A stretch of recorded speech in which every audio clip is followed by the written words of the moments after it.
তো hello guys, welcome back to my. আজকেও রাত্রি 3টার সময় ঘুম থেকে উঠে পড়েছি। আর আজকে ওঠার কারণটা হচ্ছে আজকে যাব মাছ আনতে। আগের দিন সবজি বাজারে সবজি আনতে গেছিলি, আর আজকে যাচ্ছি মাছ আনতে। এখানটা স্পষ্ট কেন দেখতে পাওনি বলো তো? এটা কিন্তু ক্যামেরার দোষ নয়, এটা হচ্ছে অন্ধকারের দোষ।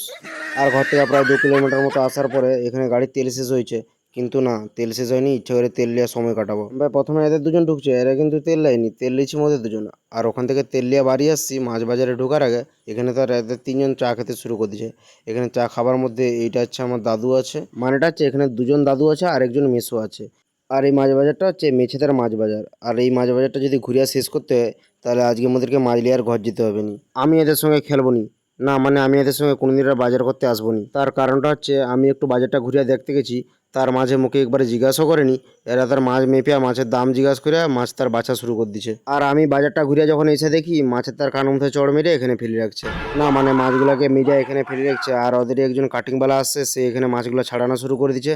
আর ওদের আরেকজন কাটিংবালা আসছে, সে মাছগুলো এখানে পিস করা শুরু করে দিচ্ছে। একটু আগে যে আমি তোমাদেরকে বললি যে ওদের সঙ্গে কোনোদিন আর বাজারে আসবো নি, এটা যেন ওরা কোনো মতে না জানতে পারে।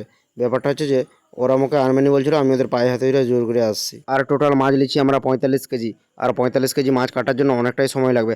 তার জন্য এই দাদাটা বেশি আর দেরি না করে একটার পর একটা মাছ তাড়াতাড়ি করে পিস করা শুরু করে দিল। আর এই দাদাটা যখন প্রায় 10 কেজির উপরে মাছ কাটা হয়েছে, তখন আমি পাশে দোকানে যেয়ে আর দুটো বড় বড় ক্যারি ব্যাগ কিনে নিয়েছি। আর ক্যারি ব্যাগগুলোকে নিয়ে আসা আমি এই দাদাটার কাছ থেকে আস্তে আস্তে করে মাছগুলো গুনিয়া প্যাকেটে ভরা শুরু করে দিলি। তার কারণটা হচ্ছে যে আমি যদি এখানে মাছ না গুনি, আমি যদি মাছ ওদেরকে গুনতে দিই, ওরা অসাড়ে মেরে দিয়ে বেরিয়ে যাবে, এদেরকে এতটুকু লুজ ছাড়া যাবে নি। তার জন্য আমাকে এই দাদু বললো যে তুই আস্তে আস্তে করে মাছগুলো গুনা শুরু কর। আর আমি ওখানে সব মাছগুলো গুনে নিচ্ছি, আর গুনে আস্তে আস্তে করে প্যাকেটে ভরার পরে ওখান থেকে দাদুর গাড়ি বেরিয়ে চলে আসছি। এইটা হচ্ছে ভোর 5টার সময় তোমাদেরকে ভিউটা দেখাচ্ছি। এই রাস্তায় যে ভোর 5টার সময় গাড়ি চালিয়ে আসছিলি, বিশ্বাস করো এত সুন্দর ওয়েদারটা লাগছিল না, মাথা খারাপ। এতটা ওয়েদারটা সুন্দর লাগছিল যে কাঁচা মাছগুলো আর ঘর নিয়ে যেতে ইচ্ছা হয়নি, পুরো এখানেই পিকনিক করে সব মাছ শেষ করে দেবো মনে করছিলি। আর এই এত সুন্দর ওয়েদারের মধ্যে দিয়ে ঘরের দিকে যখন আস্তে আস্তে আসছিলি, আসার সময় মোড়ের মাথায় একটা ডেইরি মিল্কের দোকান পড়ছে। এই না মানে চায়ের দোকান পড়ছে। আর চায়ের দোকানটা যা ওদের চোখে পড়ছে, মুখে গাড়ির কাছে রেখে দেয়, তিনজনে ছুটে যায়, তিনজনে তিনটা চা খাওয়া শুরু করে দিচ্ছে। আমি তো প্রথমে ব্যাপারটা বুঝতে পারিনি, আমি জিয়া যখন দেখি তিনজনে তার চা খাওয়া শুরু করে দিচ্ছে, মুখে গাড়ির কাছে এখানে রেখে দেওয়া গেছে। আর তারপরে তাদের চা খাওয়া হয়েছে, আমি কাঁদতে কাঁদতে ঘর চলে আসছি।